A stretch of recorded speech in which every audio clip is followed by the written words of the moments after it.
Thank you, Father Bauer, Father Becker, Reverend Fathers, Reverend Deacon, welcome, any other honored guests, and my brothers. This evening I wish to speak to you about an inspirational priest in the Diocese of Lafayette, Indiana, Father Christopher Shockley. And frankly, I can't think of any other priest whom I'd rather speak about tonight. So a little background info for you. Father Shockley stands at about 6'3". He's really skinny. And apparently for a number of years, his nickname was Stretch. Keep that in mind. That'll be important later. As well, Father Shockley is a deep extrovert. And the only thing surpassing his energy level is his love and dedication for the church and serving the people of God. What else can I say about Father Shockley? Because of this love, he was ordained a priest in 2009 for the Diocese of Lafayette in Indiana. And he's an Eagle Scout, and he spent 1 year serving with Net Ministries. And for these reasons, he's got a great zeal and love for the youth in his parish. He's also probably the only priest I know who both wires his own internet in his office and grills one hell of a steak. But for none of these reasons is Father Shockley my priest hero, nor is he my priest hero because he's the best preacher I've ever heard, or because he's the founder of some great program, or because he's the definition of a man's man. Because Father Shockley isn't actually any of those things. But he doesn't have to be. Father Shockley, instead, is my priest hero because for the past years, he's pursued a relationship with me, and he's been for me a mentor, a father, and an older brother. The first time I met Father Shockley, he was actually only a deacon, and I was but a lowly freshman in high school. And it was on a retreat weekend.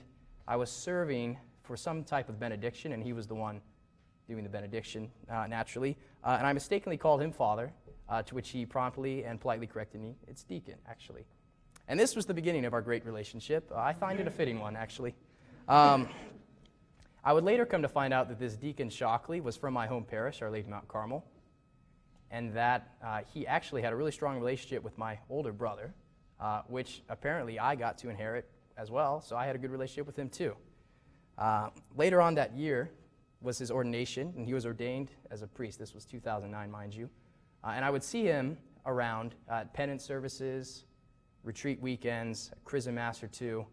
But I recall especially by the time I was a senior in high school, I would regularly find that he would give his ever-famous, really endearing one-word text message. I'd look at my phone and see, Father Chris Shockley, what did he send me? Sinner. How's it going, Father? I still get some of these today, and they still make me laugh.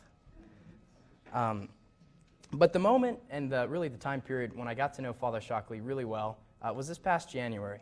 I asked if I might stay with him over the J-term, and without hesitation, he replied that I could, and he would be glad to have me. And so I lived with him at his parish in the small city or the large town, I'm not sure which, of Tipton, Indiana. He had been living alone in the rectory, so he welcomed my company, and I welcomed the ability to be with him. And this was a privileged period for me, just to get to be with him, serve daily Mass with him, interact, and overall, we just enjoyed each other's company immensely. We would often have dinner together, and afterwards, we would retire to his living room, and we'd share maybe a glass of wine or a similar type of beverage. And we just have a conversation, sometimes for hours, sometimes for more than hours and hours. And, well, really, it was over a variety of topics. At times, he would share different stories about being a priest, whether an associate or a pastor now. At times, he'd share advice, and I'd ask questions. But other times, we just watched an episode of The Walking Dead, or we'd laugh at the songs in the newest worship hymnal.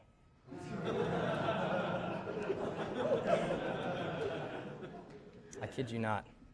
But what I remember most about these conversations is the consistent affirmation and encouragement that I received from Father Shockley, both in personality, gifts, and talents, and also just encouragement on my path towards the priestly vocation. And I remember particularly, he shared with me one bit of wisdom that I don't think I'll ever forget, at least I hope I never do. He said to me, Michael, I would never trade my worst day as a priest for my best day in seminary. Whoa. I would never trade my worst day as a priest for my best day in seminary. Coming from Father Shockley, this really meant something because he'd known suffering. His first pastorship was very difficult for him. It's not a great scenario. We don't need the details. But it meant something because he knew what it was to suffer as a priest. And he knew what it was to pursue the people of God and to go after the lost sheep even when it didn't want to be found. And to know that the priesthood on its worst day is better than seminary even on its best. And we have some pretty good days here at SJV. But the encouragement that brings is an immense peace and consolation. During these conversations also, I was really struck that Father Shockley, he would open up to me about difficulties, realities that there is being a priest and a pastor, and he would level with me on a genuine level, and I was honored to be able to be there for him, to offer the support that I could, but also really grateful to have that perspective of the priesthood. Oftentimes in seminary, it's hard to really get the particulars of the priesthood in a good light and also the priesthood in a difficult light on its bad days. And so I'm grateful for him for this opportunity that now I can approach discernment with a much more informed vision and just the affirmation that it was of him to share that with me. I have much gratitude for Father Shockley. But overall, his life is truly a witness of what joy it is to be a priesthood. He lives the joy of the gospel. He lives the heart of a shepherd. He lives patiently in suffering, and he lives the power that is the priesthood. My brothers, there's a lot more that I could tell you about Father Chris Shockley, but the main point, and it all boils down to this one thing. When I'm with Father Shockley, when I'm in his presence, I know that I am loved, and loved deeply, and that is why Father Chris Shockley is my priest hero. Praise be Jesus Christ. Now and forever.